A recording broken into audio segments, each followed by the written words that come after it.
एक समय की बात है। एक गांव में सफेद साड़ी वाली चुड़ैल का आतंक था। चुड़ैल रात भर गांव में घूमती और गांव का जो भी आदमी उसे दिखाई देता उसे वो घायल कर देती। अरे कोई तो बचाओ, मर गया रे। एक रात हरिया अपने खेत से अपने घर लौट रहा था कि तभी अचानक उसके सामने चुड़ैल आ जाती है। अरे बाप रे, ये चुड़ैल कहाँ से आ गई? आज तो मैं गया काम से।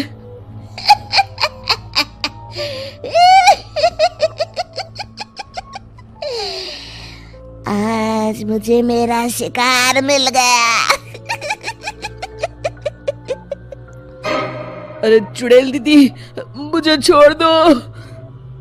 जैसे ही चुड़ैल हरिया की तरफ बढ़ती है, हरिया वहाँ से भाग जाता है और अपने घर के दरवाजे पे पहुँचता है। अरे भगवान, जल्दी से दरवाजा खोलो, मेरे पीछे चुड़ैल पड़ी है। हरिया की पत्नी जल्दी से दरवाजा खोल देती है। अरे आप इतना हाफ क्यों रहे हैं? अरे मेरे पीछे चुड़ैल पड़ी है, आज तो मैं बाल बाल बच गया। जल्दी से सभी दरवाजे और सभी खिड़कियों को बंद करके बत्ती बुझा दो। तभी चुड़ैल हरिया के घर के पास पहुंच जाती है। अरे वो आदमी कहाँ गायब हो गया? मैं भी देखती हूँ आखिर कब तक बचेगा। मैं अपने शिकार को इतनी आसानी से नहीं छोड़ती। इतना कहकर चुड़ैल वहां से चली जाती है।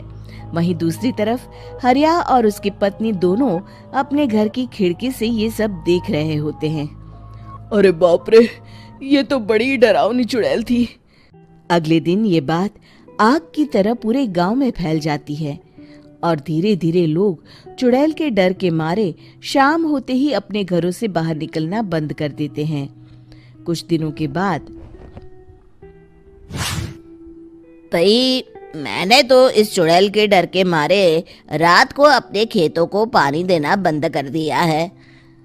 कहीं मेरी फसल सूख गई तो मैं तो कहीं का नहीं रहूंगा। साहूकार का कर्जा कैसे चुकाऊंगा? अरे भाई, पूरे गांव वालों का यही हाल है। पता नहीं ये चुड़ैल हमारे गांव में कहां से आ गई। फिर एक दिन गांव के पास वाली नदी के किनारे एक बहुत बड़े तांत्रिक के आने की बात कुछ गांव वालों को पता चलती है। वो लोग जाके ये बात गांव के मुखिया को बताते हैं। मुखिया जी, नदी के किनारे एक बहुत ही पहुंचे हुए तांत्रिक बाबा आए हैं।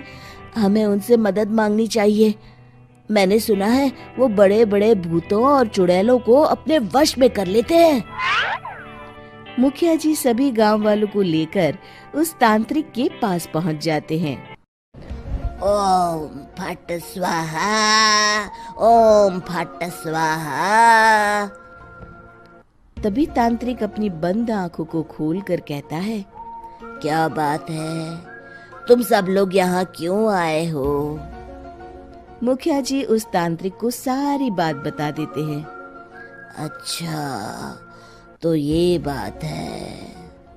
और तांत्रिक अपनी आंखों को बंद कर लेता है। मैं देख रहा हूँ तुम्हारे पूर्वजों ने बहुत पाप किए थे, जिससे ये गांव अब श्रापित हो चुका है। उसी के फल स्वरूप तुम्हारे गांव में चुड़ैल आई है। ये चुड़ैल बहुत खतरनाक है, ये किसी को नहीं छोड़ेगी। हे भगवान, मर गए रे, अब क्या होगा? तभी गांव के मुखिया जी कहते हैं, बाबा, इस चुड़ैल से हम सबको बचा लीजिए, कोई तो उपाय होगा। इसका सिर्फ एक ही उपाय है। सभी गांव वालों को बारी बारी हर दिन अपनी आधी फसल उस पहाड़ी के ऊपर बनी काली गुफा में छोड़ के आनी होगी।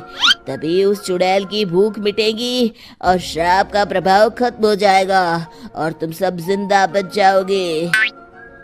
सभी गांव वाले उस तांत्रिक की बात को मान लेते हैं और वहां से चले जाते हैं। फिर अगले दिन से रोज उस गांव के लोग बारी बारी से अपनी आधी फसल उस काली गुफा के पास जाकर रखाते। कुछ दिनों बाद हरिया की बारी आती है। बाप रे, आज तो मेरी बारी है उस काली गुफा में जाने की। क्या करूं, वो तो बड़ी खतरनाक चुड़ैल है। मेरे तो हाथ पैर कांप रहे हैं। फिर हरिया डरते डरते अनाज की बोरियां अपनी बैलगाड़ी में लाद देता है। तभी हरिया की पत्नी उससे कहती है, देखो जी, संभल के जाना और किसी भी हालत में शाम होने से पहले वापस आ जाना। उस चुड़ैल का कोई भरोसा नहीं है जी। हरिया बैलगाड़ी में बैठते हुए कहता है, भगवान, मैं क्या वापस आऊंगा? लगता है अब तो मेरी खबर ही आएगी। इतना कहकर हरिया वहां से चला जाता है। रास्ते में जंगल से गुजरते हुए हरिया की बैलगाड़ी का एक चक्का बड़े गड्ढे में फंस जाता है। हे भगवान, अब ये क्या मुसीबत है? हरिया नीचे उतर के पूरी ताकत से अपनी बैलगाड़ी को गड्ढे से निकालने की कोशिश करता है। बहुत देर मेहनत करने के बाद हरिया की बैलगाड़ी उस गड्ढे से बाहर निकल जाती है। हे भगवान, अब तो शाम होने वाली है। आज तो मैं गया काम से। जैसे तैसे हरिया काली गुफा में पहुंच जाता है। अरे मर गया रे, यहाँ तो चारों तरफ डरावना माहौल है। मैंने यहाँ आने में बहुत देर कर दी, कहीं चुड़ैल नाराज ना हो जाए। हरिया अनाज की बोरियां वहां रख के जैसे ही जाने लगता है, तभी उसे किसी के आने की आवाज सुनाई देती है। हरिया एक कोने में छुपकर अंदर देखने लगता है। चुड़ैल वहां आती है और फिर अपने चेहरे से नकली चुड़ैल का मुखौटा निकाल देती है। हरिया ये देख के हक्का बक्का रह जाता है। तभी चुड़ैल कहती है, भैया यहाँ आना, आज तो बहुत अनाज आया है। इसे मिलाकर अब हमारे पास ढेर सारा अनाज जमा हो गया है। कल ही हम इसे शहर में बेच आएंगे और माला माल हो जाएंगे। तभी अंदर से नदी के किनारे वाला तांत्रिक बाहर आता है। अरे, ये तो तांत्रिक बाबा है। हाँ, अब तो हम दोनों की जिंदगी मजे में कटेगी। गांव वालों को बेवकूफ बनाना इतना भी मुश्किल नहीं था। लोग तो तुम्हें सच में असली चुड़ैल समझते हैं। हाँ, तुमने सही कहा। अब ये गांव वाले चुड़ैल के डर से जिंदगी भर इस काली गुफा में अनाज पहुंचाते रहेंगे। अच्छा, तो ये बात है। ये दोनों पूरे गांव वालों को बेवकूफ बना रहे हैं। अभी जाकर सबको बताता हूँ। हरिया उन दोनों की पूरी बातें सुन लेता है और जल्दी से वापस गांव में आता है। गांव वालों को पूरी बात बता देता है। इससे पहले वो दोनों हमारा अनाज लेकर शहर जाए, हमें उन दोनों को पकड़ना होगा। उधर दूसरी तरफ नकली तांत्रिक और नकली चुड़ैल बनी औरत एक बड़ी गाड़ी में सारा अनाज लाद के वहां से निकलने की तैयारी कर रहे होते हैं। जल्दी करो, इससे पहले हमें कोई देख ले। हमें यहाँ से निकलना होगा। और तभी वो दोनों देखते हैं कि सामने से सभी गांव वाले अपने अपने हाथों में मशाल लेके आ रहे हैं। दोनों बुरी तरह डर जाते हैं। रुक जाओ, तुम दोनों का भांडा फूट चुका है। अरे मर गए रे, ये गांव वाले कहाँ से आ गए? तुमने क्या सोचा इतनी आसानी से यहाँ से निकल जाओगे?